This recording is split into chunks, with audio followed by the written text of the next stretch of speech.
Capítulo 4. Unión con Cristo y amor fraternal. Uno con Cristo en Dios. El propósito de Dios es que sus hijos se fusionen en la unidad. ¿No es vuestra esperanza vivir juntos en el mismo cielo? ¿Está Cristo dividido contra sí mismo? ¿Dará el éxito a sus hijos antes que hayan apartado de su medio toda discordia y toda crítica, antes que los obreros, en una perfecta unidad de intención, hayan consagrado sus corazones, sus pensamientos y sus fuerzas a una obra tan santa a la vista de Dios? La unión hace la fuerza. La desunión causa debilidad. Trabajando juntos y con armonía para la salvación de los hombres, debemos ser en verdad coadjutores de Dios. Los que se niegan a trabajar en armonía con los demás deshonran a Dios. El enemigo de las almas se regocija cuando ve a ciertos hermanos contrariándose unos a otros en su trabajo. Los tales necesitan cultivar el amor fraternal y ternura en su corazón. Si pudiesen apartar el velo que cubre el porvenir y percibir las consecuencias de su desunión, ciertamente se arrepentirían. La unión con Cristo y con los demás es nuestra única seguridad. El mundo mira con satisfacción la desunión de los cristianos. Los incrédulos se regocijan. Dios desea que se realice un cambio en su pueblo. La unión con Cristo y los unos con los otros constituye nuestra única salvaguardia en estos últimos días. No dejemos a Satanás la posibilidad de señalar con el dedo a los miembros de nuestra Iglesia, diciendo: mirad cómo estos, que se hallan bajo el estandarte de Cristo, se aborrecen unos a otros. Nada necesitamos temer de ellos, puesto que gastan más energías luchando unos con otros que combatiendo a mis fuerzas. Después del derramamiento del Espíritu Santo, los discípulos salieron para proclamar al Salvador resucitado, poseídos del único deseo de salvar almas. Se regocijaban en la dulzura de la comunión con los santos. Eran afectuosos, atentos, abnegados, dispuestos a hacer cualquier sacrificio en favor de la verdad. En sus relaciones cotidianas, unos con otros, manifestaban el amor que Cristo les había ordenado revelar al mundo. Por sus palabras y sus acciones desinteresadas, se esforzaban por encender este amor en otros corazones. Los creyentes debían continuar cultivando el amor que llenaba el corazón de los apóstoles después del derramamiento del Espíritu Santo. Debían proseguir adelante y obedecer gustosos al nuevo mandamiento: como os he amado, que también os améis los unos a los otros. Juan 13:34. Debían vivir tan unidos con Cristo que se verían capacitados para cumplir sus requerimientos. Debían ensalzar el poder de un Salvador que podía justificarlos por su justicia. Mas los primeros cristianos principiaron a buscarse defectos unos a otros. Al detenerse a hablar de sus faltas, al dejar entrar la crítica, perdieron de vista al Salvador y el gran amor que había manifestado hacia los pecadores. Se volvieron más estrictos respecto a las ceremonias exteriores, más puntillosos acerca de la teoría de la fe, más severos en sus críticas. En su celo por condenar a los demás, olvidaban sus propios errores. Descuidaban las lecciones de amor fraterno que Cristo les había señalado y, lo que es más triste aún, no se daban cuenta de lo que habían perdido. No comprendían que la felicidad y la alegría se alejaban de su existencia y que pronto, habiendo ahuyentado de su corazón el amor de Dios, andarían en las tinieblas. El apóstol Juan, comprendiendo que el amor fraterno desaparecía de la iglesia, insistió muy particularmente en él. Hasta el día de su muerte, suplicó a los creyentes que se ejercitaran constantemente en el amor. Las cartas que dirigió a la iglesia están impregnadas de este pensamiento. Carísimos, amémonos unos a otros, escribe él, porque el amor es de Dios. Dios envió a su Hijo unigénito al mundo para que vivamos por él. Amados, si Dios así nos ha amado, debemos también nosotros amarnos unos a otros. Primera de Juan, capítulo 4, versos 7 hasta el 11. Hay hoy una gran necesidad de amor fraternal en la Iglesia de Dios. Muchos de los que aseveran amar al Señor no tienen amor hacia aquellos con quienes están unidos por vínculos de fraternidad cristiana. Tenemos la misma fe. Somos miembros de una misma familia. Somos todos hijos de un mismo Padre. Y tenemos todos la misma esperanza bendita de la inmortalidad. Cuán tiernos y estrechos debieran ser los vínculos que nos unen.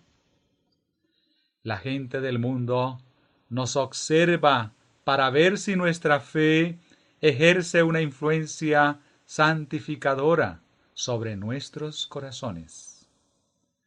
Prestamente discierne todo defecto de nuestra vida y toda inconsecuencia de nuestras acciones. No le demos ocasión alguna de echar oprobio sobre nuestra fe. La armonía y la unión son nuestro testimonio más fuerte. No es la oposición del mundo la que nos hace peligrar más. El mal que los cristianos profesos guardan en su corazón nos expone al más grave de los desastres y retarda el progreso de la obra de Dios. No hay modo más seguro de debilitar nuestra vida espiritual que el ser envidiosos, sospechar unos de otros y dejarnos llevar por la crítica y la calumnia. Esta sabiduría no es la que desciende de lo alto, sino terrena, animal, diabólica. Porque donde hay envidia y contención, allí hay perturbación y toda obra perversa. Mas la sabiduría que es de lo alto, primeramente es pura, después pacífica, modesta, benigna, llena de misericordia y de buenos frutos, no juzgadora, no fingida. Y el fruto de justicia se siembra en paz para aquellos que hacen paz. Santiago 3, versículo 15 al 18.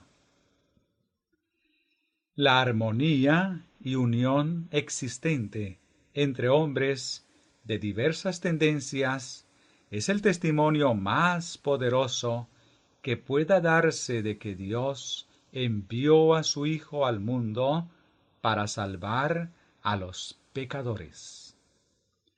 A nosotros nos toca dar este testimonio, pero para hacerlo debemos colocarnos bajo las órdenes de Cristo. Nuestro carácter debe armonizar con el suyo. Nuestra voluntad debe rendirse a la suya. Entonces trabajaremos juntos sin contrariarnos. Cuando uno se detiene en las pequeñas divergencias, se ve llevado a cometer actos que destruyen la fraternidad cristiana. No permitamos que el enemigo obtenga en esta forma la ventaja sobre nosotros. Mantengámonos siempre más cerca de Dios y más cerca unos de otros. Entonces seremos como árboles de justicia, plantados por el Señor y regados por el río de la vida. ¿Cuántos frutos llevaremos? ¿No dijo Cristo: en esto es glorificado mi Padre, en que llevéis mucho fruto? Juan 15:8. Cuando el pueblo de Dios crea sin reservas en la oración de Cristo y ponga sus instrucciones en práctica en la vida diaria, habrá unidad de acción en nuestras filas. Un hermano se sentirá unido al otro por las cadenas del amor de Cristo. Solo el Espíritu de Dios puede realizar esta unidad. El que se santificó a sí mismo puede santificar a sus discípulos. Unidos con Él, estarán unidos unos a otros en la fe más santa. Cuando luchemos para obtener esta unidad, como Dios desea que luchemos, nos será concedida. No es el gran número de las instituciones, los grandes edificios, ni la ostentación exterior lo que Dios requiere, sino la acción armoniosa de un pueblo peculiar, escogido por Dios y precioso, cuyos miembros estén unidos unos con otros, cuya vida esté escondida con Cristo en Dios. Cada uno debe ocupar su sitio y lugar y ejercer una influencia correcta en pensamiento, palabra y acción. Cuando todos los obreros de Dios actúen así y no antes, Su obra será un conjunto completo y simétrico. El Señor llama a hombres que tengan una fe sincera y un pensamiento sano. Hombres que reconozcan la diferencia entre lo falso y lo verdadero. Cada uno debe mantenerse en guardia, estudiar y practicar las lecciones dadas en el capítulo 17 del Evangelio de Juan y conservar una fe viva en la verdad presente. Necesitamos el dominio propio que nos permitirá conformar nuestras costumbres a la oración de Cristo. El Salvador anhela que sus discípulos cumplan el plan de Dios en toda su altura y toda su profundidad. Deben estar unidos en Él, aunque se hallen dispersos en el mundo. Pero Dios no puede unirlos en Cristo si no están dispuestos a abandonar su propio camino para seguir el suyo. Cooperación. Cuando se establecen instituciones en campos nuevos, es a menudo necesario confiar responsabilidades a personas que no están familiarizadas con los detalles de su tarea. Estas personas trabajan en condiciones muy desventajosas, y a menos que ellas y sus colaboradores se interesen sin egoísmo por la institución del Señor, este estado de cosas creará una situación que impedirá su prosperidad. Muchos piensan que la clase de trabajo que realizan les pertenece a ellos solos y que nadie puede darles un consejo al respecto. Hasta es muy posible que ignoren los mejores métodos para realizar el trabajo. Sin embargo, si alguno se aventura a darles un consejo, se ofenden y quedan más decididos que antes a seguir su criterio de una manera independiente. Por otro lado, hay algunos obreros que no están dispuestos a acudir en auxilio de sus colaboradores ni a instruirlos. Otros aún, sin experiencia, no desean que se reconozca su ignorancia y cometen errores que cuestan tiempo y dinero porque son demasiado orgullosos para pedir consejo. Es fácil determinar la causa de estas dificultades. Mientras ellos debieran haberse considerado como los diversos hilos de un tapiz que han de ser tejidos juntos, los obreros se han separado como hilos independientes. Estas cosas contristan al Espíritu Santo. Dios desea que aprendamos unos de otros. La independencia que no está santificada nos coloca en una posición tal que el Señor no puede trabajar con nosotros. Y Satanás queda satisfecho con tal estado de cosas. Todo obrero será probado para que se sepa si trabaja en favor del progreso de la institución del Señor o para servir sus propios intereses. El pecado más incurable es el orgullo y la presunción. Estos defectos impiden todo crecimiento. Cuando un hombre tiene defectos de carácter y no lo sabe, cuando está tan lleno de suficiencia que no puede ver sus faltas, ¿cómo puede ser purificado? Los que están sanos no tienen necesidad de médico, sino los enfermos. Mateo 9:12. ¿Cómo puede uno realizar progresos si se cree perfecto? Nadie, sino un verdadero cristiano, puede ser un verdadero caballero.